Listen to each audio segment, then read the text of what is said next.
پاکستان نے اپنے حالات کے حساب سے اور جغرافیائی سرحدوں کے لحاظ سے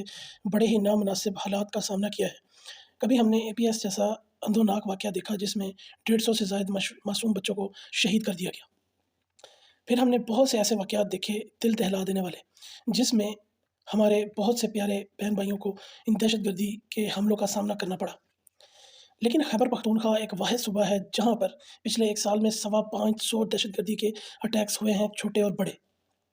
جس میں واضح ایک سی ٹی ڈی کے دفتر بنوں پر حملہ تھا جو کہ 3-4 دن وہ تمام معاملہ چلا۔ اس کے بعد یہ آج جو پشاور میں سول لائن پولیس لائن کی جو مسجد تھی اس میں دہشت گردوں کا حملہ تھا اور جس کی ذمہ داری بھی ٹی ٹی پی نے قبول کر لی ہے، جس میں کوئی 150 سے زائد لوگ اس وقت زخمی ہیں اور 50 سے زائد لوگ اس جہان فانی سے کوچ کر گئے ہیں۔ خیبر پختونخوا میں 10 سال ایک حکمران جماعت رہی ہے جس کا کوئی وزیر کوئی مشیر آج کے یہ جو بلاسٹ ہوا ہے اس کے جو تدفین سے پہلے نماز جنازہ ہوتی ہے سول لائن میں، گورنر خیبر پختونخوا ابھی ٹی وی پر بیٹھ کر بتا رہے تھے کہ وہ ان لوگوں میں سے جنہوں نے 10 سال اس صوبے کی حکومت کی ہے اس کا کوئی نمائندہ ان کے نماز جنازہ میں شرکت کے لیے نہیں آیا،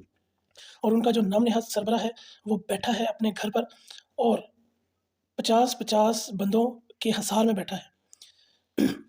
اور ڈفرینٹ قسم کے لوگ اس کی سیکیورٹی پر مامور ہیں۔ اگر آپ دوسری طرف جائزہ لیں تو ورچولی پچھلے 7-8 ماہ سے خیبر پختونخوا میں کوئی حکومت کام نہیں کر رہی تھی۔ انہوں نے لوٹا ہے، بہت لوٹا ہے، جتنا یہ لوٹ سکتے تھے۔ ابھی پچھلے دنوں علی امیر گنڈا پوری صاحب کی ویڈیو بھی آڈیو بھی آئی کہ جی ڈونیشن کے نام پر اور ڈفرینٹ پیسہ کھانا سیاستدانوں کی رگ میں رچا بسا ہے، اور پاکستان تحریک انصاف کے جو ٹائیگرز ہیں وہ کسی سے پیچھے نہیں ہیں اس معاملے میں بھی، کرپشن کے معاملے میں بھی۔ ان لوگوں کے لیے لمحہ فکریہ ہے، اور ان لوگوں کے لیے لمحہ فکریہ بہت بڑا ہے کہ جنہوں نے ان جیسے بزدل نااہل کرپٹ لوگوں کو 10 سال ایک صوبے کی نمائندگی کا حق دیا، اور یہ ان لوگوں کے منہ پر تماچا ہے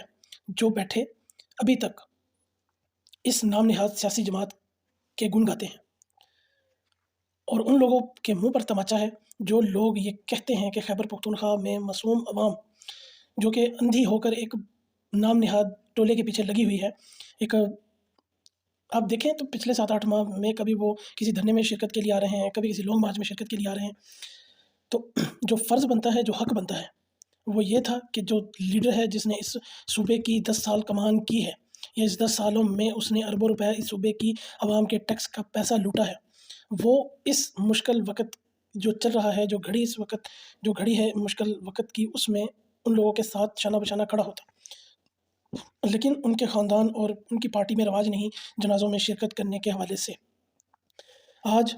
میاں محمد شہباز شریف صاحب جتنا مرضی لاکھ اختلاف کریں،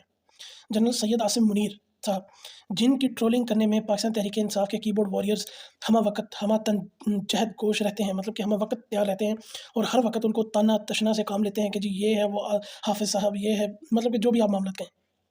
ان لوگوں نے ایک بڑے پن کا ثبوت دیا ہے، اور انہوں نے اسی وقت پشاور کا دورہ کیا ہے اور ہاسپٹل گئے ہیں اور مسجد کا بھی دورہ کیا جہاں پر اس نام نہاد دہشت گرد نے اپنے آپ کو بلاسٹ کیا۔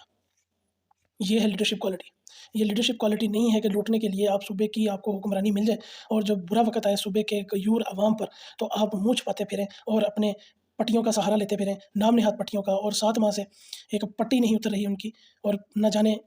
کب اترے گی، شاید تب اترے جب الیکشن ہوں گے 2023 کے، جو اکتوبر نومبر میں الیکشن ہوں گے، شاید اس سے کوئی 10-15 دن پہلے یہ اتر جائے کہ انہوں نے دوبارہ سیٹ پر بیٹھنا ہے وزیر اعظم کی۔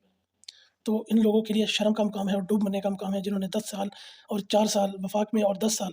صوبوں میں، صوبہ خیبر پختونخوا میں 10 سال اور پنجاب میں 4 سال اور وفاق میں بھی 4 سال حکمرانی کی ہے، وہ آج منہ چھپاتے پھر رہے ہیں اپنی کارکردگی کے وجہ سے۔ اور ٹویٹر پر اور باتیں سنیں آپ تو یہ لگتا ہے کہ ان سے بہت بڑا ظلم ہو گیا ہے، لیکن ظلم اس پاکستانی قوم سے ہوا ہے۔